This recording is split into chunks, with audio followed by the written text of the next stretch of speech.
Alright, so hello everyone. This is quite exciting because I wanted to give a kind of like a demo or tutorial. I would say like small tutorial this time for introducing the multi-stereo line mixers by Red7 Audio. So this one is made in Italy by a group of engineers and musicians. They're amazing, and I wanted to go over with some overview like how can you interface with this.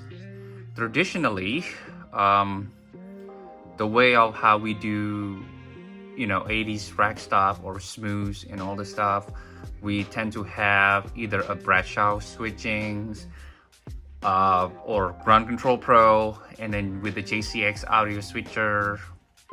And usually when we want to do like wet, dry, wet, we do tend to have one like line mixer somewhere over the top or on the bottom, right? Mainly to mix the harmonizers or any kind of like chorus effect, right? So Frednut right now, it comes together in one piece of hardware, which is this multi-stereo line mixer, and it's an amazing device. The very first thing that when I looked to the manual, it was like, man, this is it. This is like really, really cool device, and it really can do much what I'm looking for to implement that in my rig, right? So the rig here, I know it's not showing all of the rigs, but we do have similar to what Den Hub has, right? So on the top, we do have the DBX 160X. We do have the MP1, the ADA. This is the original one. I did refurb it, recap it, do all the work. I love this unit, so I keep this unit primarily just for this one. We got the EQ from Audio Arts, the Model 4100, the parametric EQ, and the preamp. And coming down from the EQ, we do have the multi-stereo line mixers, the infamous Yamaha SPX90. We got the PCM 70, we got the Turk for the chorus, we got the Eventide, 2 STE 3000 on the bottom. I know there's like new one like the EVH, the pedal. That's the great format, I love it. But in this situation, I'm trying just to do it with more classic way. I'm doing like the STE 3000, 2 STE 3000, and then under that there's gonna be Fryette power amp, the 1U 50 watts 2 channels power amps, the LX2, and then underneath that LX2 there's going to be a Mesa power amp 5050, which is I also did a mod, I believe change the chokes to make it like more responsive.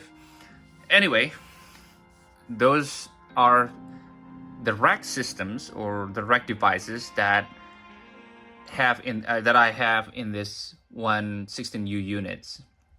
Now, interestingly enough, that I do want to be able to control each of these buttons of the MSLM using the Mastermind GT.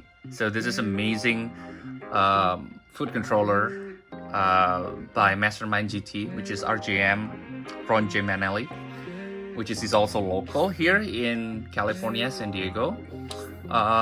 And with this, you can see that I do have like loop 1 goes to the compressor, loop 2 goes to the Audio Arts, loop 3 goes to the Turk, FX1, which is the first effects that I can enable it to go into the mixing signals like the aux1, aux2, right? And then FX2, going FX2, aux1, aux2, being able to control that. FX3 going to aux1 and aux2, and also enable the aux1 and aux2. In this case, aux1 and aux2, they are the two Roland STE 3000 that patch together. Now, before I begin, let's say that you have this unit from fresh, right? I would suggest you, number one here is to read the manual for sure, right? And check what MIDI channel that the MSLM has already. So to do that here, let me move the camera a little bit. To do that here is you press and hold the switch 2 and then switch 4. And you'll see that the dry out post blinking before. You did see that. You'll see that this is, you know, for you engineers, you know that this is like more binary. They're like 16 MIDI channels.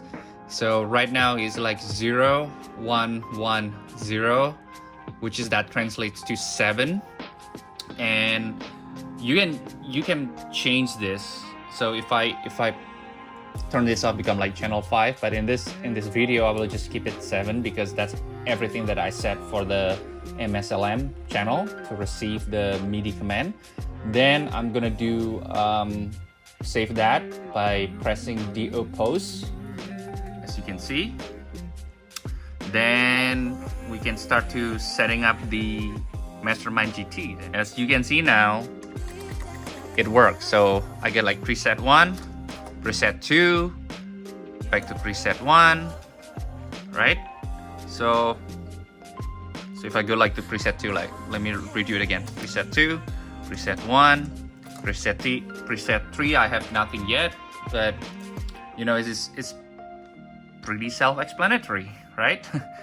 So I wanted to show you how you can interface the Mastermind GT to the MSLM, right? We know for sure that it's on the channel 7, and right now we're gonna focus on the programming the Mastermind GT. All right, so here we go. Let's say that you start this fresh, right? And then you hold these 2 buttons on the on the Mastermind GT to set up. Now the very first thing is sometimes it's easier if you have the software on your computer and then do all this on your computer. But let's just say, like, for the time being sake, it's you only interface with the Mastermind GT right now. So what you do here is, very first thing that I remember I did first is the edit devices, and then on the top here I put MSLM as my first devices, and then go to the MIDI channel, set that to 7, since on the MSLM we put, you know, those 2 FX2, FX3 to turn on to receive the signals to the MSLM. And then once they're done, since like it's already 7 right now, right, check your CC on preset and then send on, you know, PC, send PC. These 2, they need to be on. So every time that you're sending the loops over the effects or changing presets through the Mastermind GT, it will still allow you to change whatever loops that you turn on or turn off, right? That's the coolest thing about it, right? Usually in the past, we need to have like a JCX to do that for you, and then, you know, you control it to Ground Control Pro, and then you do some of the on and off mixing through the mixer, right? You don't need to do that right now. You don't need to have to do it because the MSLM will take care of it, that's very great. And then preset offset 0, max PC is 127, max preset 128, which is MSLM, I believe it doesn't care much about the presets because it doesn't work on like regular MIDI type devices that has a bangs or presets more complicated to it. It's very, very simple. So leave it as is, right? Once they're done, how to create this one, you can follow the Mastermind GT device setup, right? Which is, you can see here is the type of device is PC or CC generic devices. You can see like there are like numbers of vendors here, right? That RJM's already put. But in this case, we just put like generic for that, right? That's how I did it. And that's it. So you already set it up. Now, of course, I do have other devices too that I wanted to pass through from the MIDI through on the back of the MSLM, right? I do have like ADA, I do have SPX90, ECM70, and H3000. Each of them I put in the separate channel, not a channel 7, right? So like, for example, SPX90, I put it on the MIDI channel 10, right? And then PCM70, I put it 11 here. ADMP1, I like it to be the first, so make it as like 1, or any kind of MIDI channel. I should be able to do that. H3000, I put it MIDI channel 12. So the key here, when you go to the system, when you go to the your CC PC command rack systems, let's say like in this case ADMP1, make sure that the receiving MIDI program change, it's set to channel 1. Otherwise, you will not see like the patch get changed over the preset changings through the MSLM. Okay, so we're done with it, and here you go.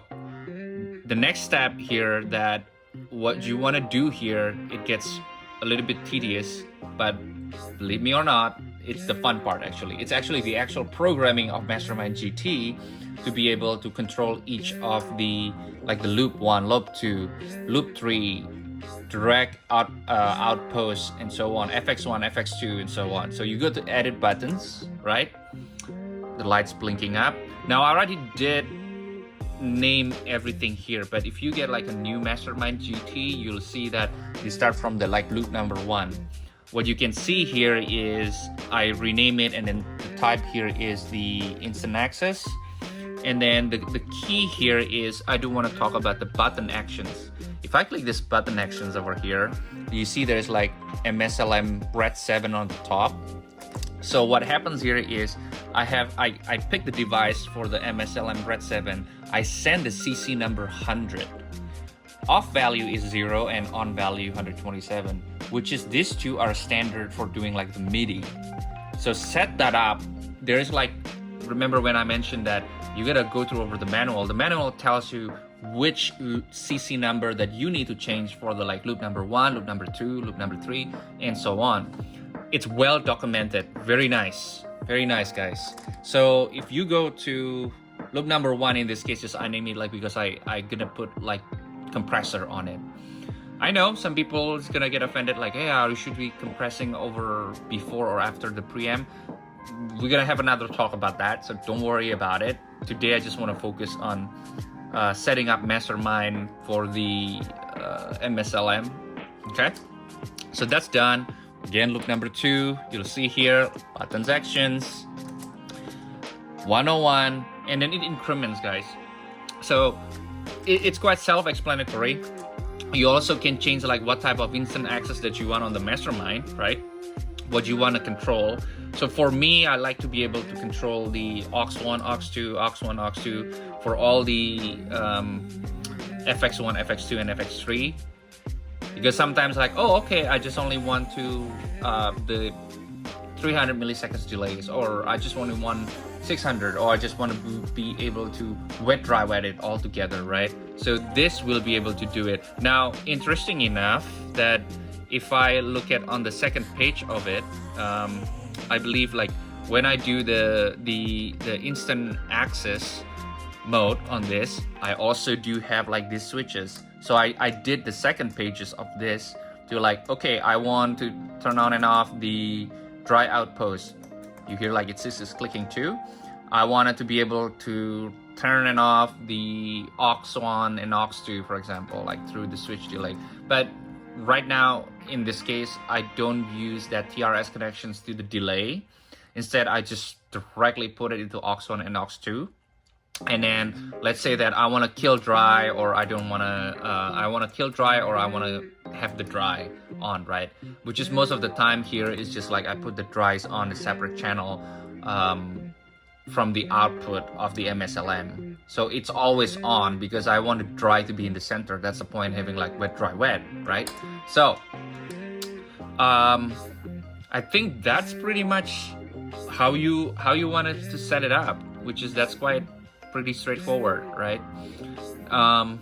Mastermind GT is definitely like the best system, like what I can tell today, right? I don't know what happens in the future, but today here, this is the most versatile, and then very well built, and then well developed as well, especially for the MSLM.